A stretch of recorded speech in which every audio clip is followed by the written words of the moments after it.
Amen. Amen. Amen. Le sang de Jésus. Le sang de Jésus. Le sang de Jésus. Le sang de Jésus. Le sang de Jésus. Le sang de Jésus. Le sang de Jésus. Dans le puissant nom de Jésus, nous avons prié. Amen. Amen.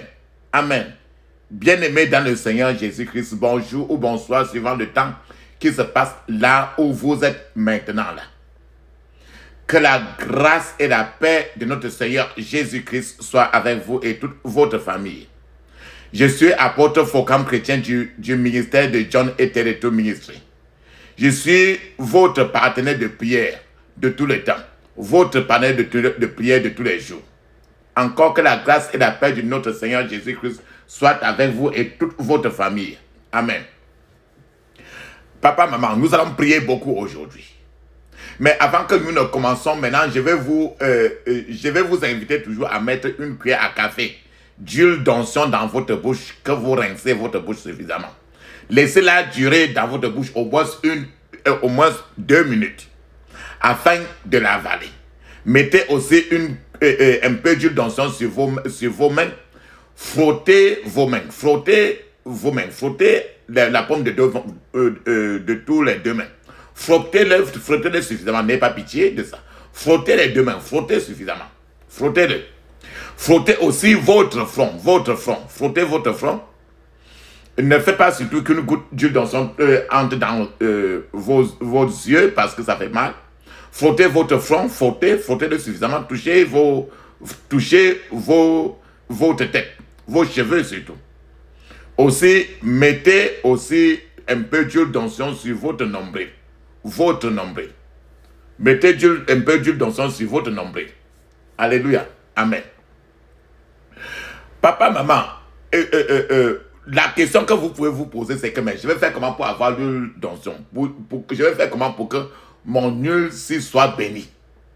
Je vais faire comment pour que l'eau s'y soit bénie? Très bien. Alors, votre question est normale. Soit si vous avez contact avec le YouTube, ou bien si la personne qui vous a envoyé cette prière-là, vous avez soit la personne, vous l'appelez, il va vous donner de la prière, ou encore vous allez sur le YouTube. Vous prenez un peu du temps, ne soyez pas pressé, vous prenez le temps, vous allez feuilleter le YouTube.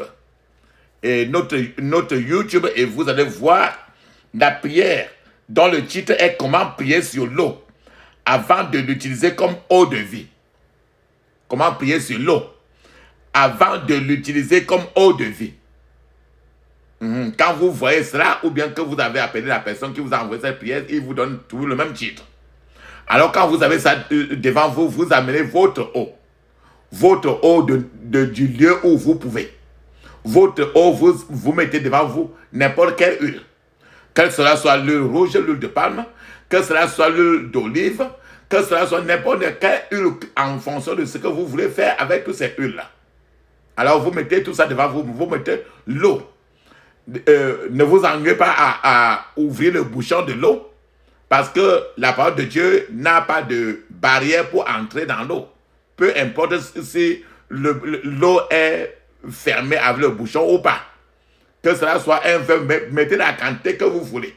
Aussi petit qu'elle sera, vous aurez maintenant à ajouter sur ça et ça va rester toujours ainsi. Ça va être beaucoup. Maintenant, papa, maman, maintenant vous vous installez pour prier. Quand vous, à la fin de la prière, avec cela, vous suivez rien que le rythme de la prière, vous priez suffisamment. Pendant que vous priez, le Dieu d'Abraham, Dieu d'Isaac et de Jacob va envoyer le sang de Jésus, son pouvoir, le sang de Jésus à l'intérieur. Il va envoyer la parole de Dieu à l'intérieur. Il va envoyer le feu du Saint-Esprit dans l'eau et de l'huile, dans tout ce que vous avez mis devant vous. Alors, le sang de Jésus, la parole de Dieu, le feu du Saint-Esprit, sa présence va pénétrer à l'intérieur. Alors, à la fin de la prière, vous aurez devant vous maintenant physiquement, vous verrez encore toujours l'eau et l'huile. Mais si le Seigneur vous ouvre les yeux spirituels, vous verrez que devant vous maintenant, vous avez l'eau bénie. L'eau qu'on appelle encore eau de vie ou encore eau de feu. C'est ça qui est écrit dans Apocalypse 22, verset 1. Vous avez maintenant l'huile. L'huile qui est devant vous maintenant est l'huile maintenant d'onction. C'est-à-dire que si c'est l'huile rouge, c'est maintenant l'huile qui est déjà le feu du Saint-Esprit. Ça veut dire maintenant que le Saint-Esprit, l'huile d'onction et l'eau de vie, c'est le Saint-Esprit lui-même. Maintenant, avec cela, maintenant, tout ce que dans ta vie, tu fais avec l'huile, tu utilises tout ce que tu peux faire avec l'huile, tu l'utilises avec. Par exemple, préparez vos nourritures toujours avec l'huile qu'on a bénie. L'eau que vous utilisez pour préparer votre macabo, utilisez toujours l'eau bénie. Lavez vos assiettes toujours avec l'eau bénie. Lavez vos habits toujours avec l'eau bénie. Lavez vos enfants toujours avec l'eau bénie. Aspergez votre jardin, votre champ, vos arbres, vos cultures toujours avec l'eau bénie. Si vous êtes en train de préparer toujours avec l'eau bénie. Si vous avez la voiture, si vous venez d'acheter une voiture en occasion, alors lavez ça toujours d'abord avec l'eau bénie avant de conduire.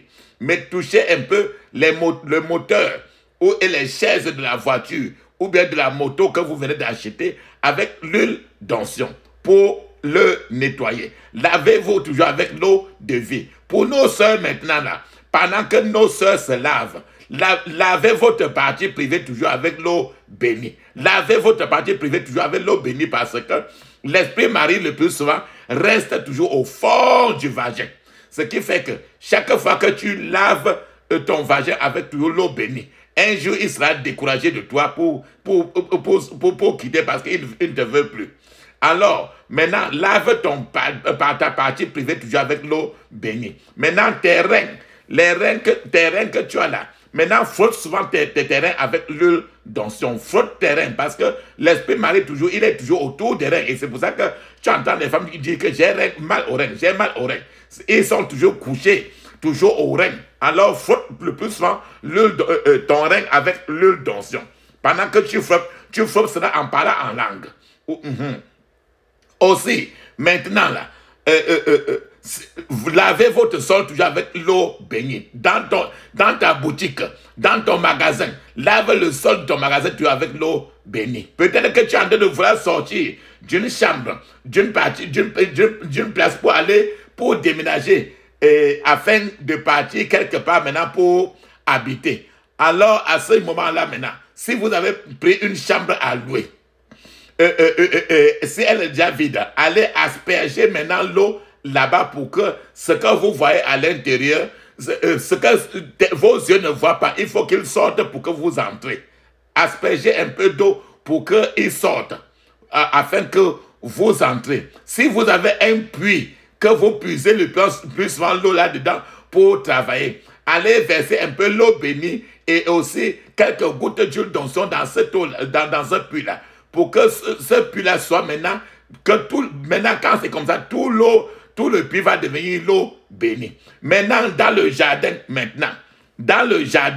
n'importe quel jardin, aspergez votre jardin toujours avec l'eau bénie. Alléluia. Lavez le drap de votre lit. Mais tant que vous êtes mariés, maintenant, utilisez l'huile d'onction d'autres fois pour toucher les pieds de votre lit.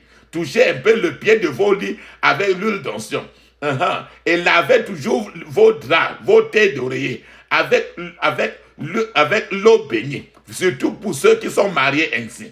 Lavez vos habits, les chaussettes, votre caleçon, le soutien-gorge là. Lavez toujours avec l'eau bénie parce que c'est ça que tous les sorciers guettent le plus souvent.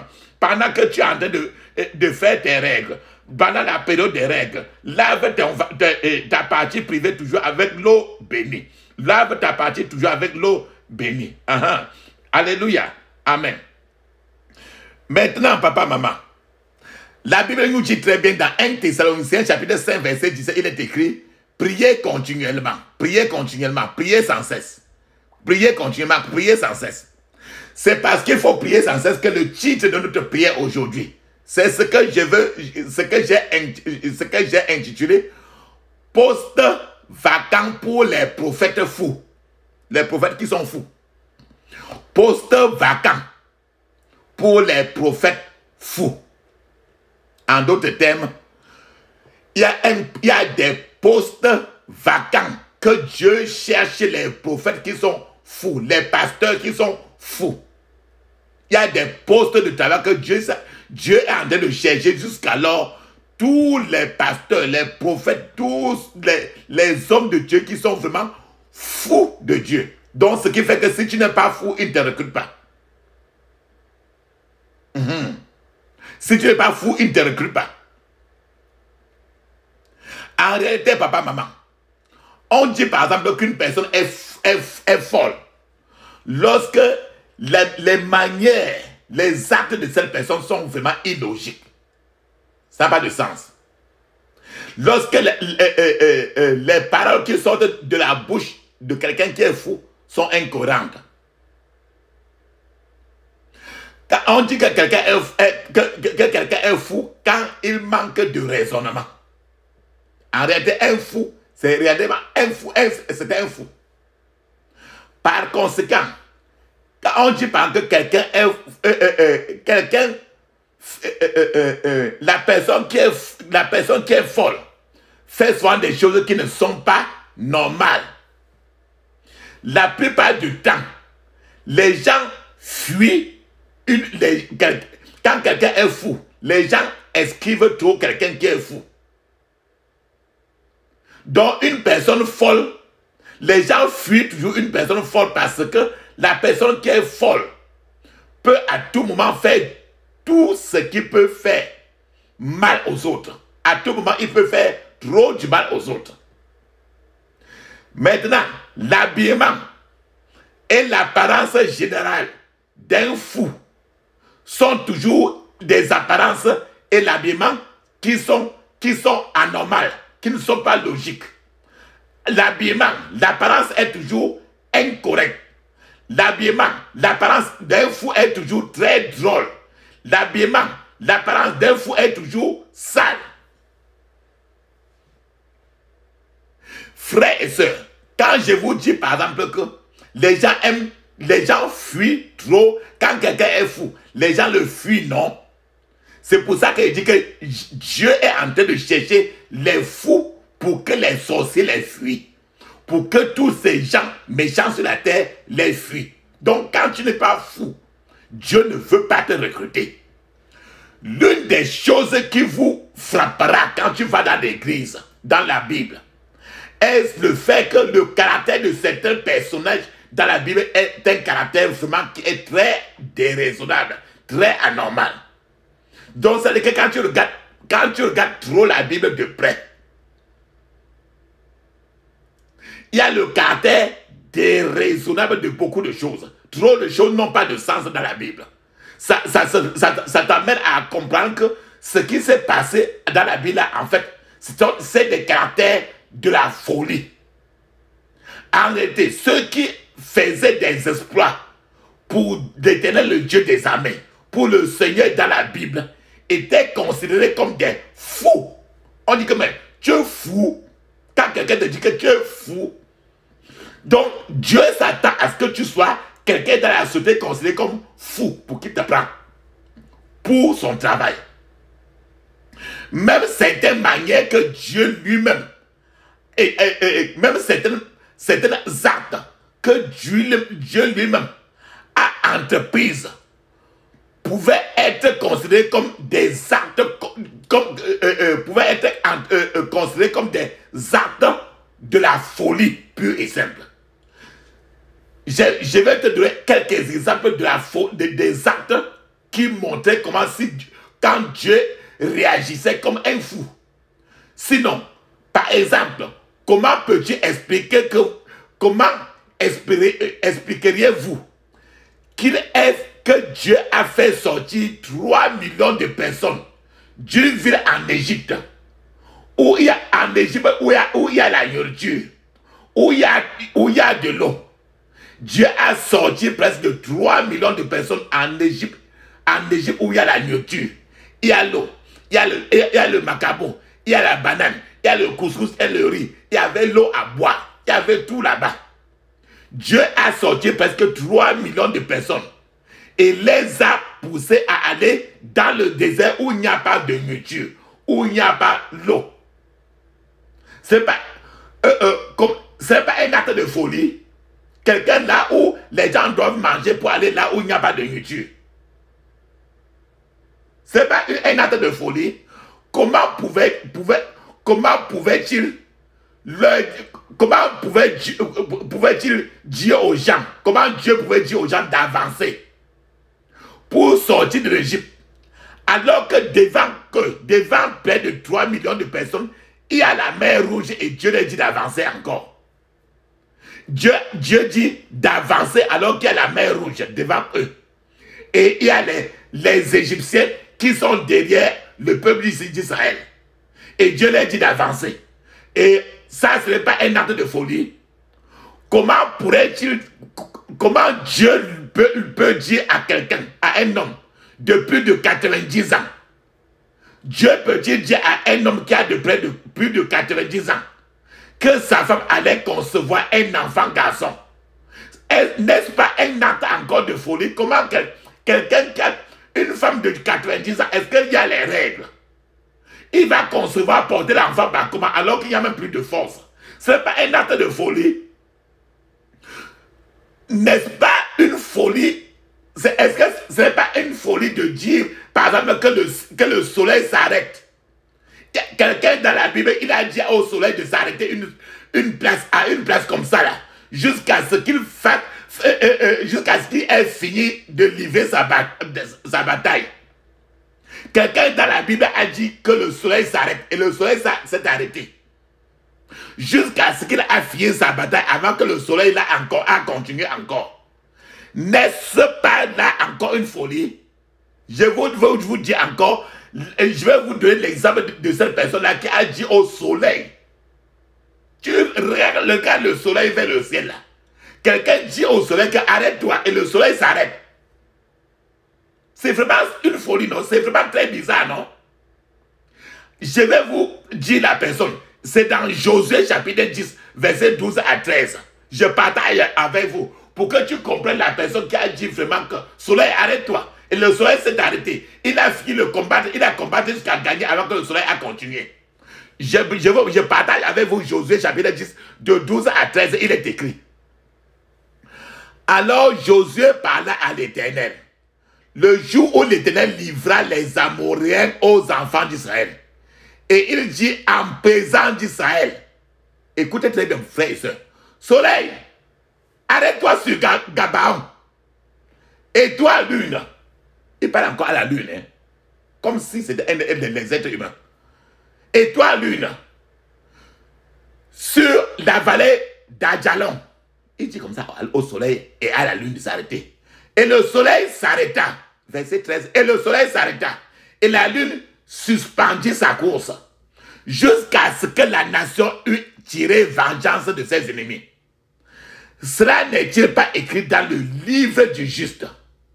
Le soleil s'arrêta au milieu du ciel. Et ne se hâta point de se coucher presque tout un jour. Voilà Josué qui a dit que le soleil s'arrête sur Gabaon. Il a dit que lune, arrête-toi aussi dans la vallée de Ajalon. Et il dit très bien que alors tout ceci s'est arrêté pour tout. Ça s'est arrêté pour tout un jour. Pendant qu'il est en train de faire le combat jusqu'à gagner, avant qu'il a ordonné maintenant aux choses de la nature de continuer leur course. Papa, maman, voilà quelqu'un qui a fait la pure folie. Et Dieu a respecté sa folie. Dieu encore est en train de chercher des gens fous comme Josué là. Et je vous ai montré comment Dieu lui-même, qui a sorti les gens d'Israël, il a montré comment d'abord, à un certain moment, il peut montrer sa folie aussi. Josué a montré le grand frère de la folie en demandant au soleil de s'arrêter. et en demandant à la lune de s'arrêter pour qu'il fasse d'abord ce qu'il veut faire. Jusqu'à gagner avant qu'il dise que bon, continuez maintenant. Donc, c'est pour ça que je vous ai que le titre aussi aujourd'hui de notre prière, c'est que Dieu a toujours un poste vacant pour les pasteurs, prophètes fous. Donc, si tu n'atteins pas le niveau de folie ici, Dieu ne peut pas te recruter. Si ta folie vient de commencer, il attend d'abord que ta folie atteigne le niveau sérieux. Jusqu'à ce que tu commences à atteindre, à dire maintenant au soleil que arrête-toi. La lune que arrête-toi. Pour qu'il vive d'abord. Dieu a trouvé un poste vacant pour de tels prophètes fous dans la société.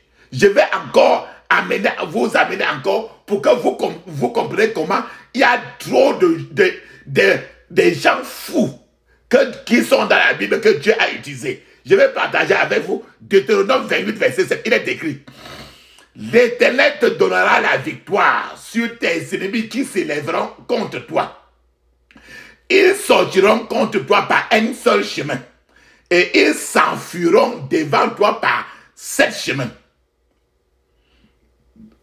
Papa, maman, tu vois comment tu vois un ennemi qui vient devant toi avec une seule route.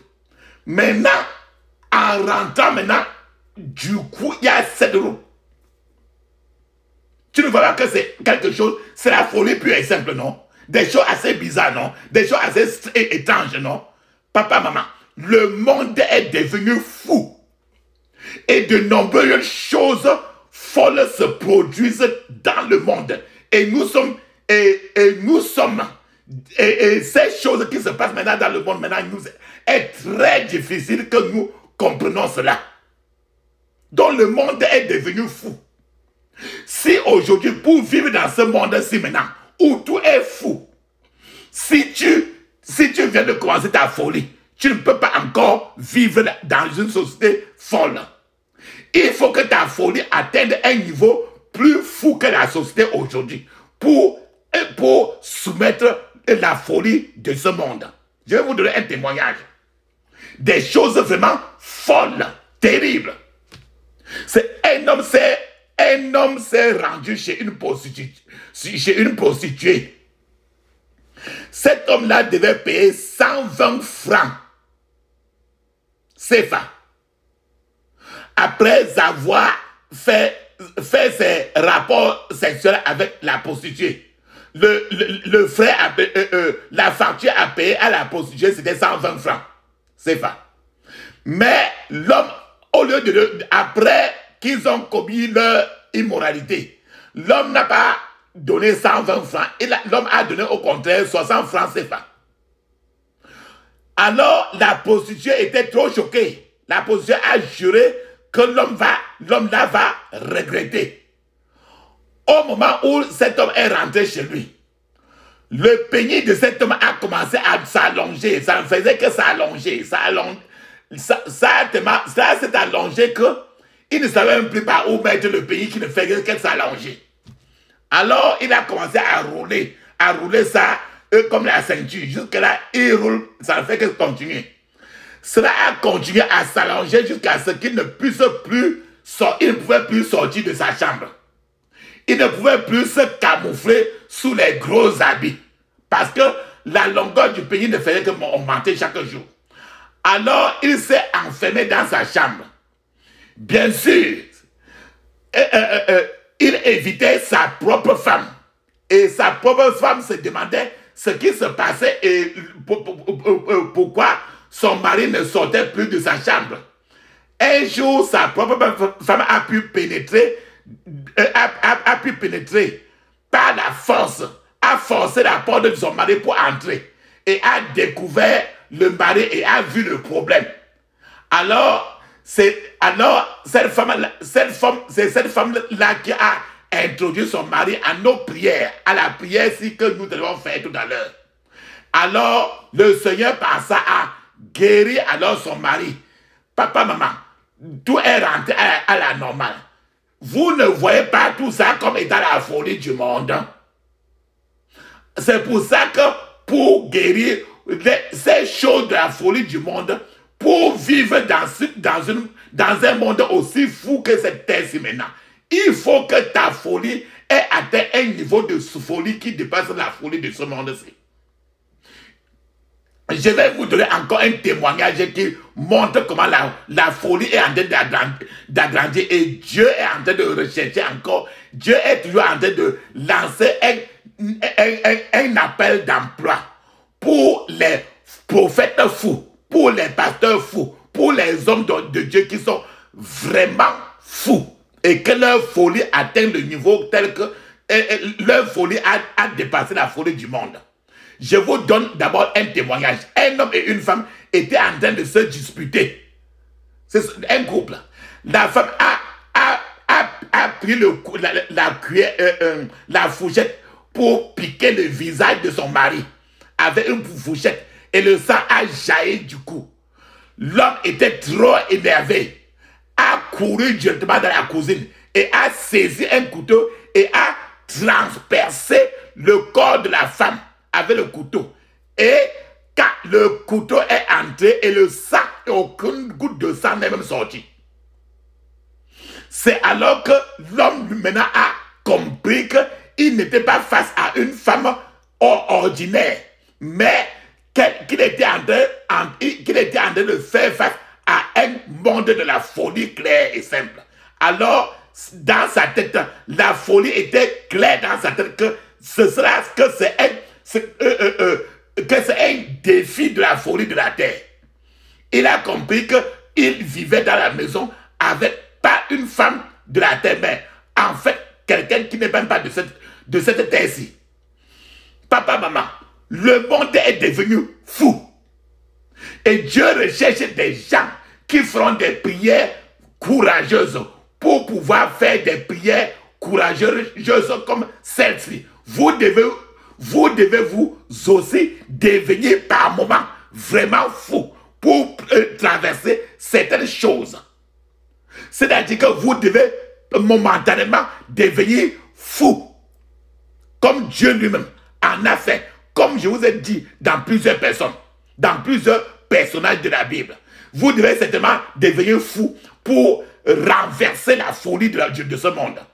Lorsque vous êtes confronté à un ennemi qui mord sans laisser de traces, vous devez aussi devenir vraiment fou comme cet ennemi-là. Vous ne devez pas qu'un ennemi qui mord, vous n'êtes pas là pour causer. Vous n'êtes pas là pour arranger. Vous êtes là pour une folie spirituelle. La Bible nous dit très bien dans Matthieu 11, 12, il dit, depuis le temps de Jean-Baptiste jusqu'à présent, le royaume des cieux est forcé et ce sont les violents qui s'en emparent. Les violents ne sont pas les... Il dit que ce sont les violents qui s'en emparent. Il ne parle pas des gens mous. Il ne parle pas des gens qui sont là pour s'entendre. Les gens qui sont en train de faire, qui doivent aller dans la prière pour faire la guerre. Papa, maman, si vous voulez quelque chose de bon dans votre vie, vous voulez peut-être gagner une course, vous voulez peut-être dominer sur vous-même, vous voulez peut-être réussir dans votre vie, alors un peu de folie est nécessaire. Vous ne pouvez pas éviter la folie. La Bible le dit dans Matthieu 11, 12. Il dit que vous devez être violent. La violence, c'est la folie. Alléluia. Amen. Papa, maman, je vais vous amener encore à un témoignage pour que nous comprenions encore très bien comment, pour certaines choses dans la vie, il faut il faut t'accepter un peu quelques temps de folie. Quand j'étais à l'université, quand j'étais étudiant à l'université, j'ai eu à côtoyer les étudiants. Les étudiants faisaient des choses très sérieuses, mais des choses aussi très étranges, qui les aidaient à étudier suffisamment dur afin de réussir leurs examens. En réalité, voilà ce qui se passait. Certains des étudiants partaient à la salle de lecture, à la bibliothèque, à la salle de lecture, à la bibliothèque, et avant de partir, avec une boîte de café Nescafé, ils buvaient le café noir. ce café noir, ce qu'on appelait café noir, c'était le café, le Nescafé, mais sans sucre ni de crème. Mais le café noir. Ceci, quand ils buvaient ceci, cela leur permet de rester éveillés. Certains même, en plus de ça, certains même plongeaient leurs pieds dans une cuvette d'eau froide. Afin parce qu'avec l'eau froide, tu te maintiens encore, l'eau froide t'empêche de dormir. Parce que l'eau chaude va te réchauffer, tu vas trop ronfler, tu vas ronfler, alors qu'il te faut apprendre. Alors, le café noir, les pieds dans une cuvette remplie d'eau froide, toutes ces choses étaient anormales, c'était des choses étranges, c'était des comportements de quelqu'un qu'on peut dire que quelqu'un qui est fou. Mais ces situations de l'époque étaient exigées.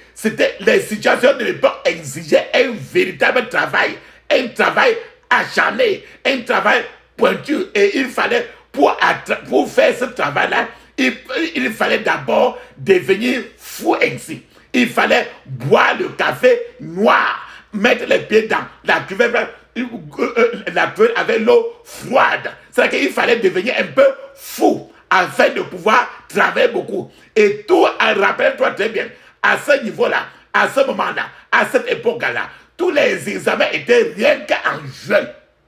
Les examens étaient en juin. Et l'année n'était pas divisée en semestres. Il n'y avait pas de contrôle continu.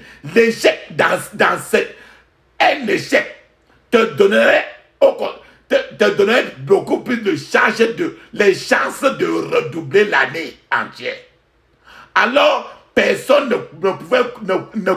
n'acceptait courir le risque de reprendre une place. Ce qui fait que pour travailler de façon acharnée, il fallait combattre, il fallait devenir un peu fou par moment. Ces étudiants devenaient momentanément fous pour pouvoir réussir. C'est-à-dire qu'ils se comportaient normalement comme des gens un peu fous. Prendre le café sans lait, le café sans sucre ou bien sans lait, mettre les pieds dans l'eau, tout ça donnait à ce que chacun soit toujours... C'était un peu un temps de folie.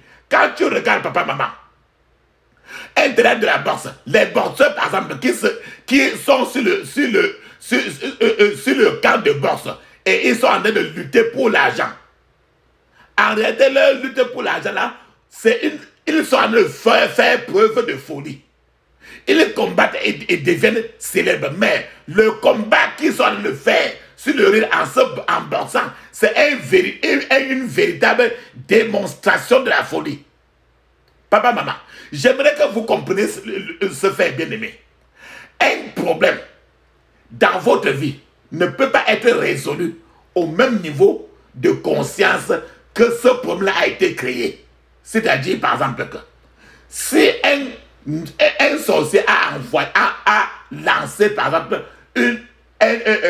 une maladie terrible en vous, vous ne pouvez pas supposer que non, je vais faire les prières douces ou bien je vais tout ça rester pour lire la Bible et le sorcier va venir enlever ça pour partir.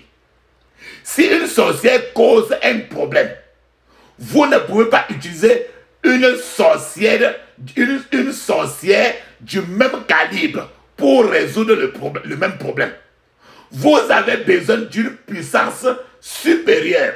Vous avez besoin d'une sorcellerie que personne ne peut combattre de cette sorcellerie-là. C'est la folie de Dieu. C'est pourquoi il y a un poste vacant pour tous ceux qui deviendront fous et décideront à dire que trop c'est trop. Aujourd'hui, il y a un poste vacant encore au ciel. Et le Seigneur est en train de chercher ceux-là qui sont vraiment, qui peuvent devenir fous. Après qu'ils ont dit que trop c'est trop, quand ils disent que trop c'est trop, la folie atterrit maintenant et ils entrent dans le combat spirituel. Ils font la guerre comme s'il n'y avait plus, comme si le lendemain ne viendra plus. Quand je dis que folie là, fou là, qu'est-ce que la folie veut, le mot folie veut dire? Parfois, La folie elle-même est une démonstration de la force. Donc quand je dis que le Seigneur est en train de chercher les prophètes fous, les pasteurs fous, ça veut dire que les pasteurs qui sont violents. La folie pourrait être une force destructive utilisée pour atteindre un objectif. Je suis en train de vous dire que votre prière doit être une prière qui doit être une prière destructive pour que vous atteigniez votre objectif dans la vie. C'est ce qu'on va faire aujourd'hui. La folie pourrait être une action sévère, un acte très sévère, une force très excessive. C'est-à-dire que excessive parce que si tu n'appliques pas cette force excessive, ton problème va rester. La folie est une rage. La folie est une explosion. La folie est comme une tempête. Imagine une tempête qui bascule pour chavirer tout. C'est ça la folie que le Seigneur veut que le Seigneur est en train d'attendre que chacun de nous devienne vraiment, spirituellement fou. Fou pour l'éternel. Papa, maman, êtes-vous prêt à être un pasteur, un prophète, un homme fou pour Dieu? Êtes-vous prêt à atteindre le niveau où vous devez apparaître et vos ennemis vont disparaître?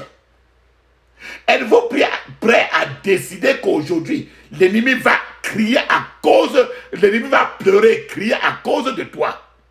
Es-tu prêt?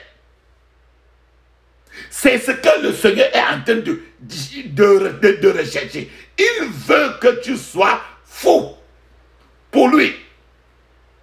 C'est-à-dire que quand on appelle quelqu'un qui n'a plus de cerveau, c'est ça, parce que lui-même, il a démontré, quand je vous ai parlé du peuple qui sort de l'Égypte, l'Égypte où il y avait la nourriture, le macabo, la banane, il y avait le pain, il y avait le riz avec sauce tomate, mais il y avait tous les jus, il y avait tout, il y avait l'alcool, il y avait la bière, et il y a tout là. Et ils ont sorti tout le peuple d'Israël pour aller au désert où il n'y a rien. Où il n'y a rien à manger, rien à boire. Il a démontré que lui-même d'abord, quand ça ne va pas, il devient fou pour résoudre son problème. Donc le Seigneur est en train de chercher les gens qui vont vraiment être fous pour atteindre un objectif. C'est pour ça que papa, maman, je vais vous donner maintenant, je vais aller dans la Bible maintenant, pour vous donner certaines personnes dans la Bible qui, à un certain moment donné, ils ont démontré vraiment une folie. Ça veut dire que pour servir Dieu, ils sont devenus d'abord fous pour atteindre leurs objectifs. Parce que le Seigneur a dit qu'il faut que, comme ceux-là aussi, il faut que papa, maman, comme tu m'écoutes, que tu deviennes vraiment fou. Et que si la folie vient de commencer, il faut que la folie là atteigne le niveau où ça va être plus que la folie qui est maintenant dans le monde maintenant. Je vais maintenant donner quelques exemples de prophètes, de personnages bibliques fous dans la Bible. Je partage d'abord avec vous Exode chapitre 9 de 10 à 11. Il est décrit.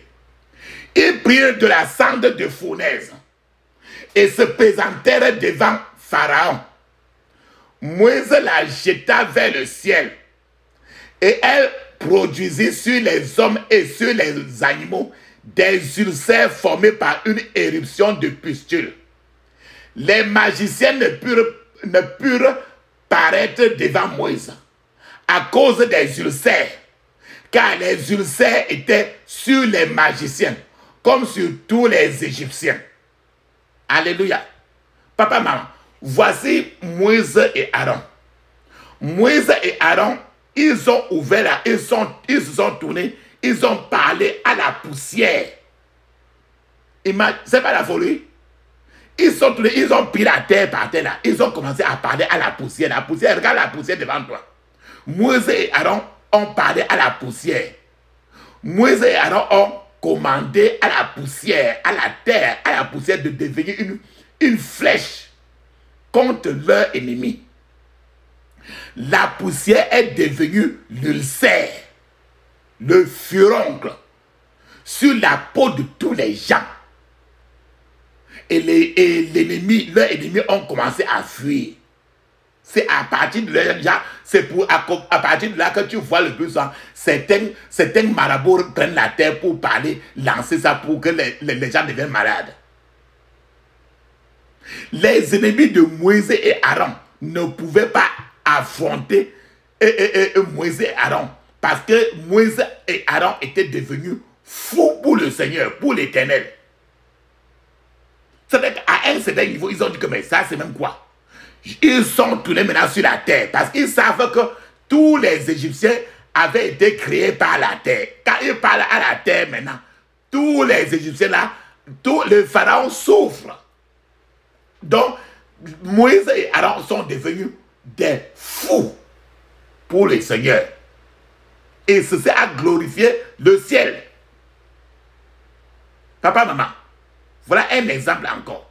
Je vais continuer encore à vous donner des exemples des gens fous dans la Bible. Il y a de nombreuses années, nous avons découvert que comme le dit Jésus, si vous ne mangez pas la chair de Jésus et vous ne buvez pas le sang de Jésus, vous ne faites pas partie de Jésus. Il dit ça. Attends, je partage avec vous dans les Écritures. C'est Jean chapitre 6, verset 53 à 57. Il est écrit. Jésus leur dit, en vérité, je vous le dis, si vous ne mangez pas la chair du Fils de l'homme, et si vous ne buvez son sang, vous n'avez point la vie en vous-même. Celui qui mange ma chair et qui boit mon sang a la vie éternelle, et je le ressusciterai au dernier jour. Car ma chair est vraiment une nourriture, et mon sang est vraiment un breuvage. Celui qui mange ma chair et qui boit mon sang demeure en moi, et je demeure en lui. Comme le Père qui est vivant m'a envoyé, et que je vis par le Père, ainsi, celui qui me mange vivra par moi. Tu as compris?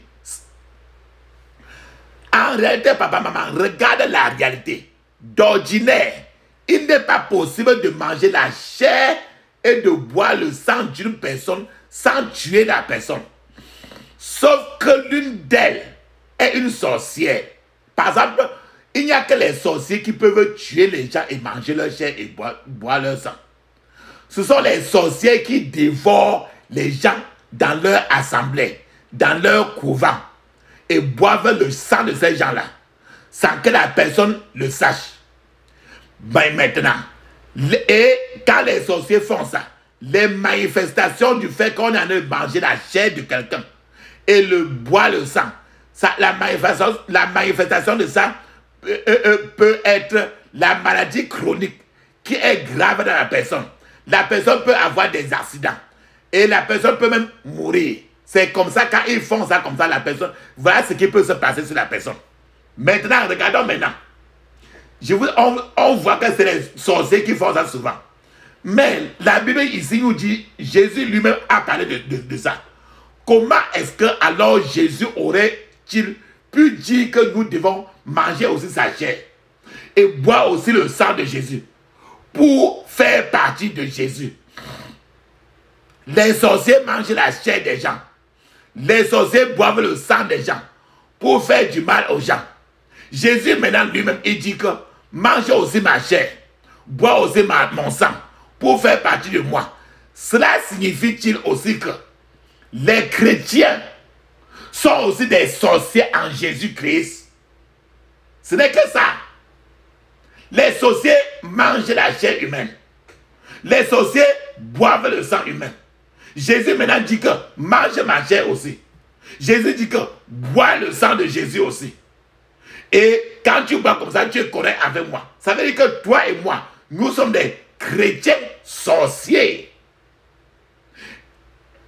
Alors, si celui qui mange de la chair et qui boit le sang est un sorcier, cela signifie que les chrétiens sont des sorcières ou sorciers pour Jésus-Christ.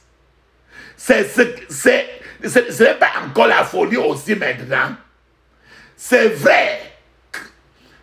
Mais c'est la parole de Dieu qui dit cela. La parole de Dieu dit que tu vas manger la chair de Jésus. C'est dans la communion. Tu vas boire le sang de Jésus. C'est la communion. Et la parole de Dieu dit, ça veut dire que toi et moi, nous sommes d'office des sorciers du Seigneur Jésus. Cela signifie aussi que les chrétiens sont des sorciers et des sorcières supérieurs aux sorciers ordinaires. C'est pour ça que j'ai commencé par vous dire que Dieu est en train de chercher, comme le monde est devenu fou, Dieu est en train de chercher ceux qui doivent être, ceux dont leur folie doit être plus élevée que la folie qui est en train de se passer maintenant sur la terre et dans les cieux. C'est pour ça qu'il dit que les chrétiens sont des sorciers ou sorcières supérieurs aux sorciers et sorcières ordinaires. Alléluia. Je vais encore donner un exemple. Nous avons vu que Jésus a parlé de la folie lui-même. Alors, maintenant, je vais vous amener encore dans 1 Samuel chapitre 17 de 44 à 47. Goliath. 1 Samuel 17, 44 à 47. Que je partage avec vous. Il ajouta, viens vers moi. C'est l'histoire de Goliath, David et Goliath. Il ajouta, viens vers moi et je te donnerai ta chair aux oiseaux du ciel et aux bêtes des champs. David dit aux Philistins, tu marches contre moi avec l'épée, la lance et le javelot. Et moi je marche contre toi au nom de l'Éternel des armées, du Dieu de l'armée d'Israël, que tu as insulté. Verset 46. Aujourd'hui, l'Éternel te livrera entre mes mains. Je t'abattrai et je te couperai la tête. Aujourd'hui, je te donnerai les cadavres du champ des Philistins aux oiseaux du ciel et aux animaux de la terre. Et toute la terre saura qu'Israël a un Dieu. Et toute cette multitude saura que ce n'est ni par l'épée, ni par la lance que l'Éternel sauve. Car la victoire appartient à l'Éternel. Et il vous livre entre vos mains. Il vous livre entre nos mains. Papa, maman, tu as suivi ce verset. Goliath était un homme très élancé, grand, énorme et imposant. Goliath avait été soldat dès le temps qu'il était, dès sa jeunesse. Goliath était donc expérimenté et très fort. Goliath était entièrement armé et bien fortifié. L'armure de Goliath couvrait toutes les parties de son corps, laissant la partie supérieure de sa tête afin de permettre à Goliath de voir suffisamment. De l'autre, David maintenant, quant à lui, David était un petit garçon. David n'était qu'un simple berger, un simple pasteur. David était sans aucune connaissance des tactiques militaires. Mais David connaissait rien que l'Éternel, le Dieu des armées, le Seigneur. Papa, maman, quelqu'un comme ça, contre Goliath, ce n'est pas quelque chose étrange, ce n'est pas une folie pour un tel petit garçon de se tenir devant un géant expérimenté ainsi. C'était vrai, mais David est parti contre Goliath au nom de l'Éternel des armées. Et il a remporté. C'est pour ça que le Seigneur encore est en train de rechercher des fous qui peuvent confronter les géants. Ce petit garçon, David, a couru sans relâche contre le géant Goliath. Et une simple fronde, la fronde, tu connais la fronde, non? Une simple fronde avec un caillou à la main. Alors, à la surprise de tout le monde, le caillou qui était dans la fronde de David a été lancé et est parti directement, rien que sur le front non protégé du géant Goliath. Et Goliath est tombé à plat ventre. David a pris alors lui-même l'épée maintenant de Goliath pour couper la tête de Goliath. Pour papa, maman, pour qu'un si petit garçon non expérimenté affronte un géant de la carrure de Goliath avec un petit caillou, ce petit garçon David devait être normalement quelqu'un qui n'a pas de cerveau, un fou. Parce que c'est étrange.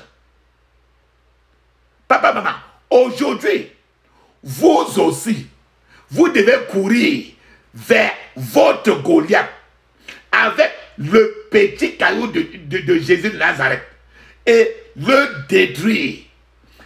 Tout Goliath est armé, mais le front de n'importe quel Goliath n'est jamais protégé. Aujourd'hui, ton petit caillou de prière va être dirigé vers le front de ton Goliath pour qu'il se renverse aussi. C'est ce que vous devez viser et vous devez y diriger votre front avec votre caillou de prière. Cependant, il faut être capable d'exercer une certaine folie obligatoire à l'intérieur de vous. Vous devez normalement d'abord devenir fou afin de faire ce que David a fait. David, en tant que très petit, il a couru vers un géant. C'est la folie, non? Donc ça veut dire que la norme n'existait plus en David. Alors vous devez d'abord exercer la folie pour faire une chose pareille que David a fait. Je vais encore, voilà David, j'ai donné l'exemple de David. Je vais alors rester encore dans la Bible pour te montrer encore des gens qui sont devenus fous pour Dieu. Et ils ont montré qu'il leur fallait la folie pour atteindre cela. 1 Roi 13 de 1 à 5, il est écrit, je partage avec vous.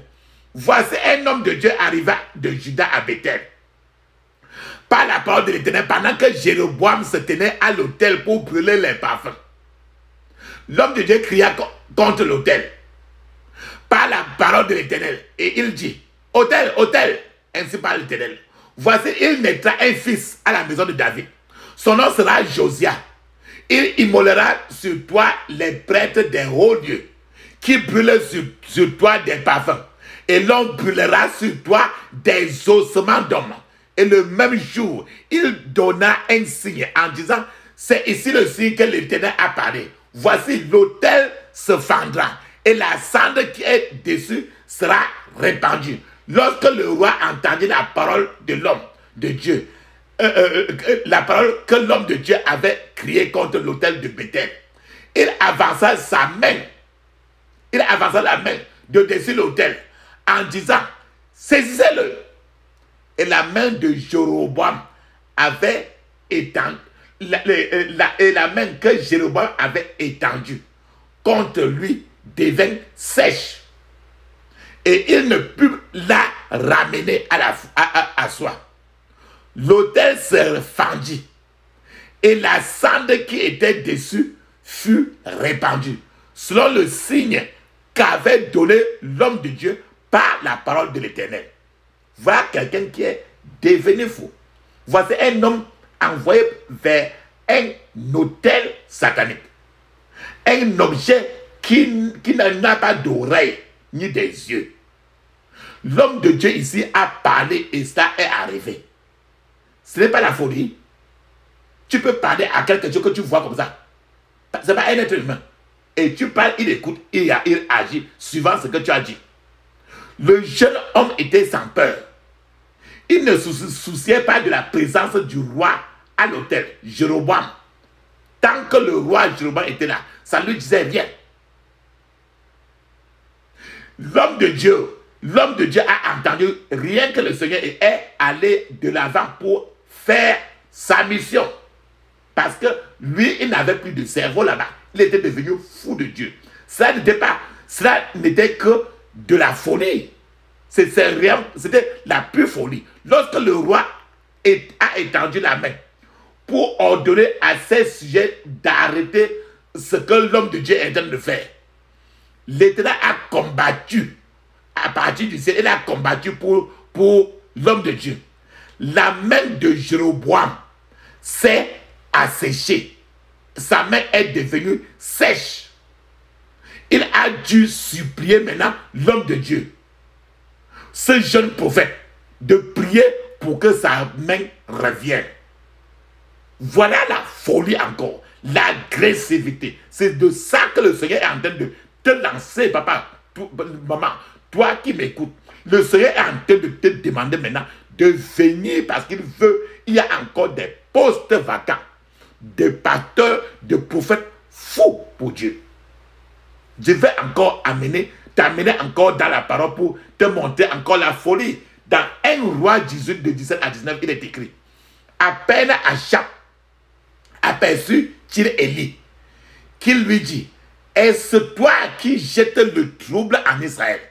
Élie a répondu: je ne trouble point Israël, c'est toi au contraire, et la maison de ton père, puisque vous avez abandonné les commandements de l'Éternel et que tu es allé après les Baals. Fais maintenant rassembler tout Israël auprès de moi, à la montagne du Carmel, et aussi les 450 prophètes de Baal et les 400 prophètes d'Astarté qui mangent à la table de Jézabel. Papa, maman, le prophète Élie était, le prophète Élie, comme tu suis là, devait être fou pour avoir affronté un roi. Regarde le président de ton pays. Et tu n'es qu'un petit pasteur. Tu t'en vas affronter le président de ton pays. Le prophète Élie devait être fou pour pouvoir affronter le roi Achab. Le prophète Élie dit même au roi que c'était lui et ses pères qui troublaient tout le pays Israël à cause de leur culte des idoles. Ça, c'est trop de courage. Quelqu'un qui parle au président. Il a ainsi défié les adorateurs d'idoles à un concours pour lequel il n'a même pas prié auparavant. C'est ce que le prophète Élie a fait. Le prophète Élie leur a donné les modalités et ils ont lamentablement échoué. Le prophète Élie s'est moqué des prophètes de Baal. Le prophète Élie leur a demandé comment, si leur Dieu était parti en voyage. Le prophète Élie a demandé si le Dieu de tous ces marabouts-là, s'il était en train de dormir. Tous ces marabouts-là, ils se sont coupés avec des couteaux. Le sang a jailli. Pourtant, les idoles n'ont pas eu d'oreilles, des yeux. Pas d'oreilles ni des yeux. Quand tu vas encore même au verset 36, ça te dit qu'au moment de la présentation de l'offrande, le prophète Élie s'avançait et dit: Éternel, Dieu d'Abraham, d'Isaac et de Jacob et d'Israël, que l'on sache aujourd'hui que tu es Dieu en Israël, que je suis ton serviteur et que j'ai fait toutes ces choses par ta parole. Voilà la prière du prophète Élie. Je vais partager encore vous ce que Achazia, dans 2 Rois, chapitre 1, de 7 à 10, a fait.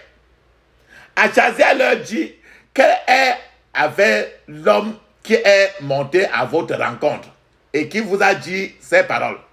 Il lui répondit: c'était un homme vêtu de poils et ayant une ceinture de cuir autour des reins. Et Achazia dit: c'est Élie, le Tishbite. Il envoya vers lui un chef de 50 avec ses 50 hommes.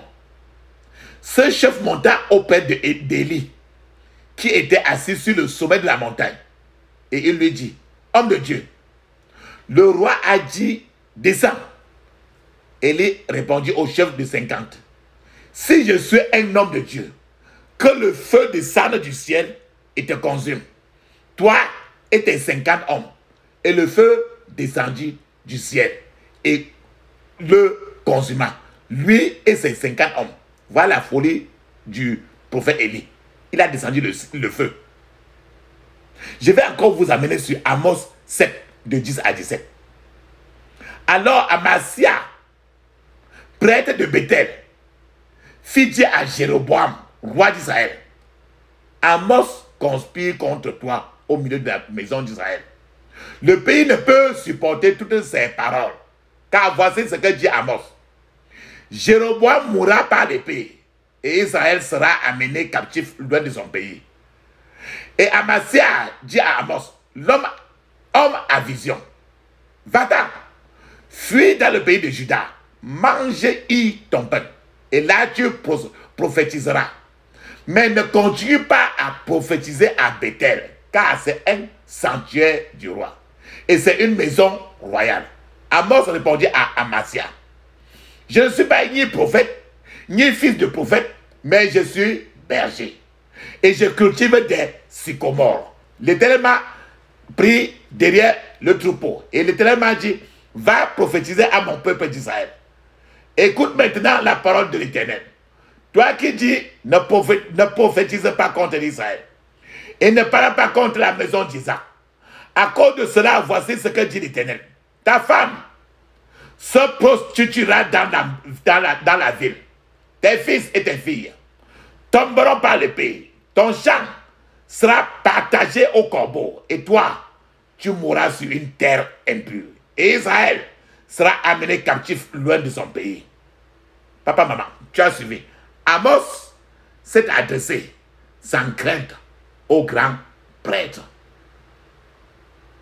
Je vais vous amener encore dans le Nouveau Testament. Dans Actes chapitre 13, de 6 à 12. Pour que nous voyons encore certains hommes de Dieu qui étaient fous de Dieu. Je partage avec vous Actes 13, 6 à 12, il est écrit. Et a ensuite traversé toute l'île jusqu'à Paphos. Il trouvait un certain magicien, faux prophète juif, nommé Bar-Jésus, qui était avec le proconsul Sergius Paulos, homme intelligent. Ce dernier fit appeler Barnabas et Saul et manifesta le désir d'entendre la parole de Dieu. Mais Élima, le magicien, car c'est ce que signifie son nom, leur faisait opposition, chercha à détourner de la loi le proconsul. Alors Saul appelait aussi Paul, rempli du Saint-Esprit, fixa les regards sur lui et dit, homme plein de toute espèce de ruse et de fraude, fils du diable, ennemi de toute justice. Ne cesseras-tu point de pervertir les voies droites du Seigneur? Maintenant, voici, la main du Seigneur est sur toi. Tu seras aveugle. Pour un temps, tu ne verras pas le soleil. Aussitôt, l'obscurité et les ténèbres tombèrent sur lui et il cherchait, en tâtonnant, les personnes pour le guider. Alors, le proconsul, voyant ce qui était arrivé, crut, étant frappé de la doctrine du Seigneur. Papa, maman, pourquoi y a-t-il des postes vacants au ciel pour beaucoup de gens? Il y a un poste vacant au ciel, papa, maman, pour toi. Pour plusieurs des gens, le Seigneur a des postes vacants au ciel. La question est de savoir pourquoi il y a autant de postes vacants au ciel. Les raisons, c'est les suivantes. La première raison, nous avons reçu l'ordre de combattre et nous devons gagner ce combat. Deuxièmement, nous avons été envoyés pour libérer les captifs et nous devons le faire. Troisièmement, nous avons été envoyés pour juger l'ennemi et nous devons le faire. Quatrièmement, nous avons été envoyés pour récupérer tout ce que l'ennemi nous a volé et nous devons le faire. Cinquièmement, nous avons été envoyés pour enlever les voiles que l'ennemi a utilisés pour bander les yeux des gens. Sixièmement, nous avons été envoyés pour enlever les mauvais sorts, les malédictions que l'ennemi a plantées dans la vie des gens. Et c'est ce qu'on va faire. Septièmement, on nous a dit que le royaume de Dieu subit la violence et que nous devons être violents. Nous devons être fous pour pouvoir le prendre par la force. La violence est le seul langage que l'ennemi comprend. La folie est le seul langage que l'ennemi comprend. Huitièmement, nous avons été envoyés pour faire fuir l'ennemi. C'est une caractéristique majeure d'un prophète fou, d'un prophète violent. Partout où ce prophète opère, les ennemis vont s'enfuir. Papa, maman, aujourd'hui, votre ennemi s'enfuira au nom de Jésus. Tu vas dire, mais il va s'enfuir par comment? Quand l'ennemi s'enfuit, maintenant je vais vous donner les conditions pour lesquelles votre ennemi peut fuir. Quand vos armes sont supérieures, l'ennemi fuit. Quand vos tactiques de guerre sont supérieures, l'ennemi fuit. Quand la conscience de votre supériorité vous apparaît en vous, l'ennemi fuit. J'explique encore. Lorsque vous donnez un microphone, par exemple, à un chat, C-H-A-T, la voix de ce chat peut ressembler à celle d'un lion parce qu'il est derrière le microphone. Pourtant, ce n'est qu'un petit chat. Mais le chat lui-même sait que ce n'est pas un lion. Donc, lorsque un vrai lion apparaît, le chat laisse tomber le microphone et s'enfuit. C'est pour ça qu'il dit que quand la conscience de votre supériorité vous apparaît, l'ennemi fuit. Lorsque vous frappez leur géant, le géant de votre ennemi, lorsque vous capturez leur géant et que vous tuez ce géant-là, votre ennemi fuit. C'est ce qui s'est passé avec Goliath. Lorsque vous détruisez la source d'énergie de vos ennemis, l'ennemi n'a de foi qu'à fuir. Quand vous attaquez et frappez plus fort, l'ennemi fuit. Quand l'ennemi sait que vous n'avez pas peur de la mort, il ne peut que fuir. Quand la peur de vous envahit vos ennemis, ils n'ont qu'à fuir seulement. Quand vous courez vers vos ennemis dans une folie furieuse, vos ennemis n'ont plus de foi, ils vont fuir. Maintenant, la question, je vous ai dit qu'aujourd'hui, qu'il y a des postes vacants et le Seigneur est en train de faire des recrutements et la liste est en train d'avancer, papa, maman. Vous devez remplir maintenant vos formulaires de demande d'emploi parce que le Seigneur est en train de rechercher toujours des prophètes fous. Et maintenant, la question est comment devenir un prophète fou de l'Éternel. Maintenant, voici les conditions que vous devez remplir pour déposer et être sûr que l'Éternel va prendre votre demande. Premièrement, abandonnez votre vie au Seigneur Jésus-Christ dans toute votre totalité. Deuxièmement, soyez connectés à la puissance du ciel. Troisièmement, tuez la chair en vous. Quatrièmement, soyez complètement brisés. Complètement brisés. Cinquièmement, soyez remplis du Saint-Esprit et opérez dans l'onction du prophète. Papa, maman, aujourd'hui, je suis d'abord en train de vous dire que bon anniversaire. Bon anniversaire. Parce que aujourd'hui sera comme votre anniversaire. Car vous serez libérés des mains de vos oppresseurs. Si vous entendez ce message, par exemple, et que vous n'avez jamais fait ou abandonné votre vie au Seigneur Jésus, il est vraiment temps de le faire. Là où vous êtes, repentez-vous de vos péchés et invoquez ce Seigneur Jésus-Christ. Il est là avec vous et est prêt à vous libérer. Pardon, papa, maman. Confessez-lui vos péchés et demandez-lui de vous pardonner. Nommez ces péchés-là un par un. Ne les globalisez pas.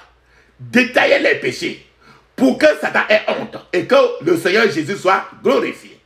Nommez ces péchés un à un et promettez au Seigneur Jésus que vous n'y retournez plus à jamais. Frères et sœurs, papa, maman, réclamez la puissance rédemptrice du sang de Jésus qui a été versé sur la croix du Calvaire. Pour toi et pour moi. Invitez le Seigneur Jésus-Christ dans votre vie. Demandez-lui de venir de venir dans votre vie. Et de devenir votre Seigneur, votre sauveur personnel. Intronisez-le sur votre vie et laissez-le prendre le contrôle absolu de votre vie. Frères et sœurs, renoncez au monde. renoncez au diable. Dites-leur au revoir et décidez de ne plus y retourner. Je vous félicite pour cette décision que vous venez de prendre. C'est la décision la plus importante que vous puissiez prendre. Je prie pour que cela soit permanent dans votre vie et que le Seigneur vous soutienne et prenne le contrôle absolu de votre vie dans le puissant nom de Jésus. Je prie pour que votre nom soit écrit dans le livre de vie et qu'il vous garde jusqu'à ce grand jour. Désormais, vous êtes une nouvelle créature. Les choses anciennes sont passées et toutes choses deviennent donc nouvelles à partir de maintenant. Si vous vous repentez sincèrement, cela signifie que vous êtes désormais né de nouveau et que vous êtes désormais qualifié pour devenir le prophète de Dieu. Le prophète de Dieu, le prophète violent de Dieu, le prophète de fou que le Seigneur attend. Maintenant, j'aimerais que vous priez avec moi ces points de prière, comme l'a fait le psalmiste dans les psaumes. Il faut les prier, papa, maman, avec une colère sainte dans votre voix. Il faut les prier avec une colère bouillante, avec détermination dans votre cœur, pour obtenir des résultats que vous estimez. Alléluia. Viens. Esprit du Dieu vivant. Viens. Esprit du Dieu vivant. Mais guide-moi, demeure en moi.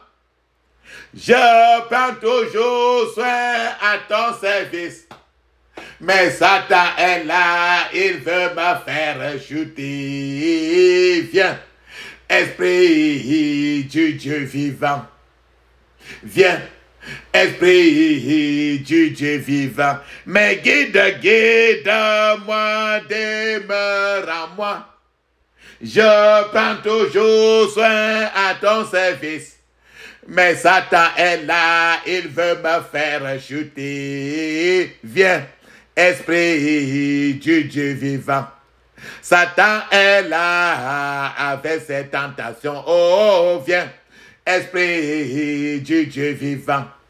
Le monde est là avec ses tentations. Oh, viens, Esprit du Dieu vivant. Mais guide-moi, demeure en moi. Je prends toujours soin à ton service. Mais Satan est là, il veut me faire chuter. Et viens, Esprit du Dieu vivant. Mais le monde est là avec ses problèmes. Oh, viens, Esprit du Dieu vivant. Satan est là avec ses tentations. Oh, viens, Esprit du Dieu vivant. Mais guide-moi, demeure en moi. Je prends toujours soin à ton service. Mais Satan est là, il veut me faire chuter. Et viens, Esprit du Dieu vivant. Amen. Papa, maman, ferme tes yeux, crie ainsi. Je couvre mon esprit, mon âme, mon corps et toutes mes possessions du sang de Jésus.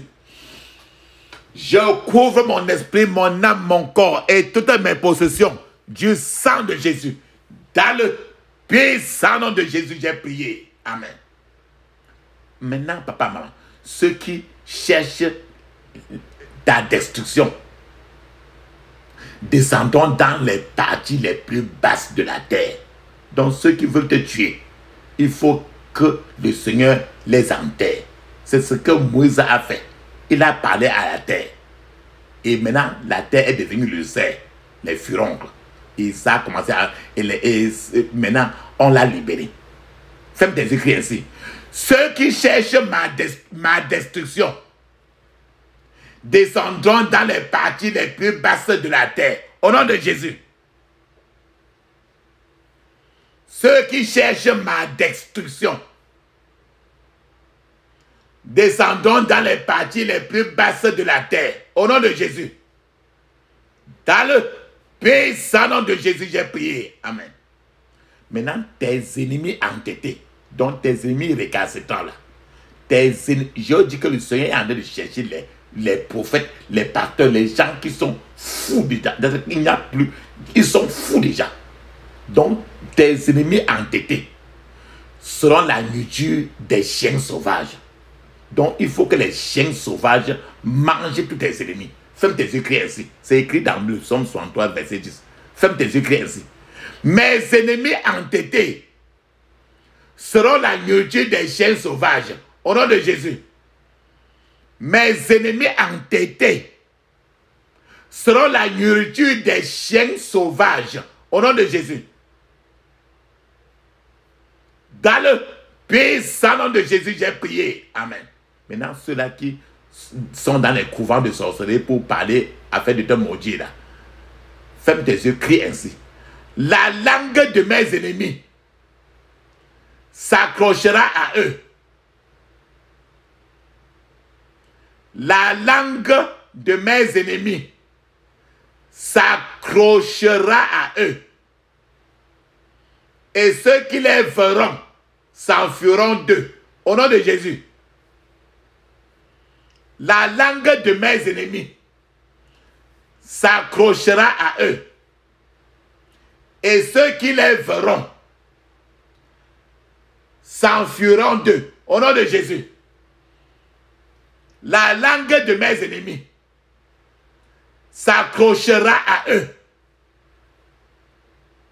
Et ceux qui les verront s'enfuiront d'eux. Dans le puissant nom de Jésus, j'ai prié. Amen. Maintenant, tous les gens qui te poursuivent, il faut que tu les enterres dans le désert chaud. Le désert chaud. Ferme tes yeux ainsi. Tout poursuivant entêté. Tout poursuivant entêté. Je vous enterre dans le désert chaud. Au nom de Jésus. Tout poursuivant entêté. Je vous enterre dans le désert chaud. Au nom de Jésus. Dans le puissant nom de Jésus, j'ai prié. Amen. Maintenant, tes ennemis entêtés, il faut qu'ils commencent à lécher la poussière. Il faut qu'ils commencent à manger la poussière. Ferme tes yeux ainsi. Tous mes ennemis entêtés. Tous mes ennemis entêtés. Lèche la poussière. Au nom de Jésus. Léchez. Lèche la poussière. Au nom de Jésus. Tous mes ennemis entêtés. Lèche la poussière. Au nom de Jésus. Dans le puissant nom de Jésus, j'ai prié. Amen. Papa, maman, chaque fois, même si je prononce les prières 2 fois seulement, prononcez chaque point de prière jusqu'à être fatigué. Parce que quand vous prononcez, les anges sont en train de frapper pour vous. Maintenant, ferme tes yeux, crie ainsi. À tout ennemi de ma percée. À tout ennemi de ma percée. J'ordonne que leur demeure soit dévastée. Au nom de Jésus. À tout ennemi de ma percée. J'ordonne que leur demeure soit dévastée. Au nom de Jésus. Dans le puissant nom de Jésus, j'ai prié. Amen. Le triangle des ténèbres, il y a Satan, il y a la reine du ciel, il y a la reine de la côte. Donc les triangles du monde satanique. Maintenant, le triangle du monde satanique qui opère dans la maison de la génération de ton père. Ferme tes yeux ainsi. Tout triangle des ténèbres qui opère dans la maison de mon père. Tout triangle des ténèbres qui opère dans la maison de mon père. Tout triangle de ténèbres qui opère dans la maison de mon père. Meurs au nom de Jésus. Meurs au nom de Jésus. Meurs au nom de Jésus. Dans le puissant nom de Jésus, nous avons prié. Amen. On va faire la même prière du côté de ta mère. Et quand c'est du côté de ta mère, tu vas prendre ton doigt pointeur qui est sur la main droite. Ta main droite là. regarde ton doigt pointeur, le doigt avec lequel tu dis que méfie-toi, hein. Mets l'huile d'onction au bout de ce doigt, mets ça maintenant sur ton nombril et laisse ton doigt sur ton nombril ainsi, avant de prendre ces prières, parce que quand tu mets ton doigt là-bas, tu es en train de marcher sur toute ta génération, par derrière jusqu'à Adam et Ève, mais la génération de ta mère, à partir de ta mère qui t'a accouché, jusqu'à Adam et Ève. Laisse maintenant ton doigt là sur ton nombril, ferme tes yeux, crie ainsi. Tout triangle des ténèbres qui opère dans la maison de ma mère. Répète plusieurs fois. Tout triangle des ténèbres qui opère dans la maison de ma mère. Meurs au nom de Jésus. Meurs au nom de Jésus. Meurs au nom de Jésus.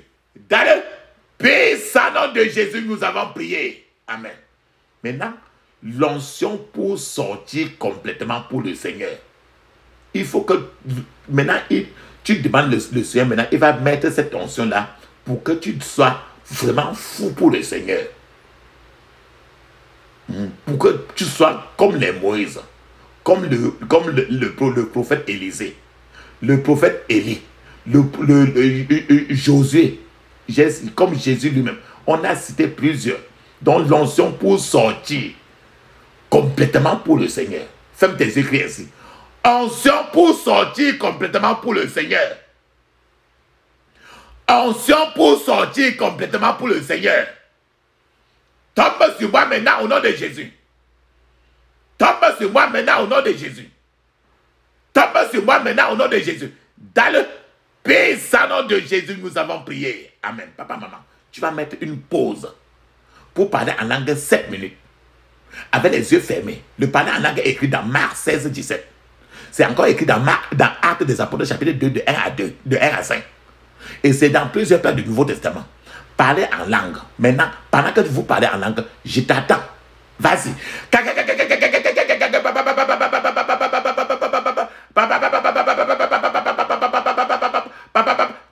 Puissant nom de Jésus, nous avons prié. Amen. Maintenant, l'idolâtrie. L'idolâtrie qui vient de la génération de ta mère, de ton père d'abord. Faites des écrits ainsi. Toute idole de la maison de mon père. Toute idole de la maison de mon père. Ton temps est écoulé. Meurs au nom de Jésus. Ton temps est écoulé. Meurs au nom de Jésus. Ton temps est écoulé. Meurs au nom de Jésus. Dans le puissant nom de Jésus, nous avons prié. Amen. Maintenant, encore avec ton doigt, je vous avais parlé de la... On va faire la même chose pour la génération de ta mère. Pour ta maison, la génération de ta mère. Quand je dis génération de ta mère maintenant, tu vas encore prendre ton doigt pointeur de la main droite. Donc ton doigt pointeur là, mets encore sur ton nombril. Et tu laisses ça sur ton nombril pendant que tu es en train de crier cette prière-ci. Parce que tu as envie de prier pour que ça commence à toi là pour rentrer jusqu'à Adam et Ève. Mais la génération de ta mère. Parce que tu es lié à ta mère par ton cordon ombilical. C'est pour ça que tu places ton doigt sur ton nombril. Ferme tes yeux, crie ainsi. Toute idole de la maison de ma mère. Toute idole de la maison de ma mère. Ton temps est écoulé. Meurs au nom de Jésus. Ton temps est écoulé. Meurs au nom de Jésus. Ton temps est écoulé. Meurs au nom de Jésus. Dans le puissant nom de Jésus, nous avons prié. Amen. Papa, maman, tu vas maintenant fermer les yeux, ouvrir ta bouche. Ne dis aucun mot. Ne dis même pas Amen. Ne dis même pas merci. Parce que nous allons appeler le Dieu d'Élie. Et quand tu appelles le Dieu d'Élie, il répond certainement toujours par le feu. Donc, tu vas appeler le Dieu d'Élie. Je vais appeler pour toi et moi. Ne dis pas Amen. Ne dis même pas merci. Ne dis aucun mot. Ferme tes yeux. Ouvre ta bouche. Feu, feu, feu, feu, feu. Feu, feu, feu, feu, feu. Feu, feu, feu, feu, feu. Feu, feu, feu, feu, feu, feu. Dans le puissant nom de Jésus, nous avons prié. Amen. Amen. Amen. Mes remerciements, papa, maman. Maintenant, les gens qu'on a envoyés, les gens qu'on a... Quelqu'un qui est parti voir le charlatan, le marabout, le guérisseur, pour chercher à gâcher ta vie, pour te tuer, pour que tu ne te maries jamais, pour que ceci, cela. Donc, c'est les gens qu'on a délégués pour gâcher ta vie. Il faut qu'ils meurent. C'est des écrits ainsi. Tout pouvoir délégué pour gâcher ma vie. Tout pouvoir délégué pour gâcher ma vie. Tout pouvoir délégué pour gâcher ma vie. Meurs au nom de Jésus. Meurs au nom de Jésus. Meurs au nom de Jésus. Puissant nom de Jésus, nous avons prié. Amen. Papa, maman, nous sommes arrivés à la fin. On va clôturer maintenant nos prières. Ferme tes yeux. Crie clairement. Dis ceci.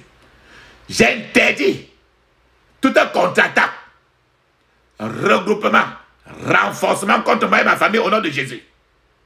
J'interdis tout un contre-attaque, regroupement, renforcement contre moi et ma famille au nom de Jésus. Dans le puissant nom de Jésus, nous avons prié. Amen.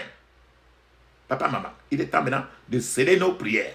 Allons-y, selon les prières. Ferme tes yeux, crie ainsi. Je scelle toutes mes prières. Je scelle toutes mes prières dans le sang de Jésus. Je scelle toutes mes prières. Je scelle toutes mes prières dans le sang de Jésus. Dans le puissant nom de Jésus, nous avons prié. Amen. Papa, maman, dis Amen cette fois.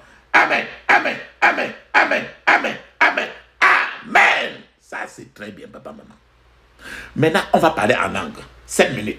Mais je souhaite toujours que vous parlez en langue au moins 30 à 1 heure. Et après cette prière-ci, et l'habitude de... Après ça, chantez et louez Dieu. Chantez que ça sorte de votre bouche. Ne mettez pas une musique pour suivre ça avant de répéter. Non. Chantez les chansons que tu suis, que ça sorte de ton propre cœur. Dieu aime ta voix. Maintenant, parlons en langue maintenant. Allons-y.